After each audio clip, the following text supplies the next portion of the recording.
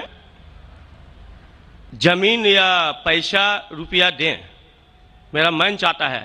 لیکن ان لوگ بولتے ہیں کہ ہم لوگ غیر مسلمان سے کوئی چیز نہیں لیتے ہیں. کیوں؟ اسلام میں لکھا ہوا ہے آدمی آدمی کو پیار کرو.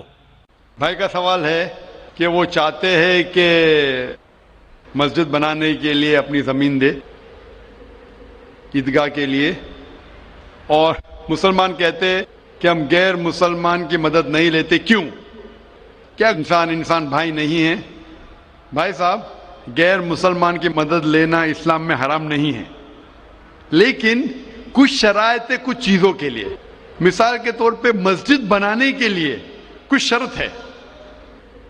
مسجد بنانے کے لیے ایک مسلمان اپنی زکوٰۃ کا پیسہ بھی نہیں دے سکتا ہے. زکوٰۃ ایک مسلمان کے لیے فرض ہے کہ وہ 2.5% اپنی بچت کا, ہر قمری سال وہ 2.5% اپنی بچت کا جو نصاب کے اوپر ہے, 85 گرام سونے کے اوپر ہے, اسے زکوٰۃ دینا چاہیے. اور زکوٰۃ کی کئی شرائط ہے کہ فقراء کو دینا چاہیے, غریب کو دینا چاہیے, مساکین کو, معلّہ الفضل قلوب, غارمون جو قرض دار ہے, وغیرہ وغیرہ, ابن سبیل. لیکن اس کے اندر یہ مسلمان اپنی زکوٰۃ کا پیسہ مسجد کے لیے نہیں دے سکتا ہے, کیونکہ مسجد ایک مسلمان کا فرض ہے کہ وہ اپنے پیسے سے بنائے, اور زکوٰۃ کا پیسہ بھی اس میں استعمال نہیں ہو سکتا ہے.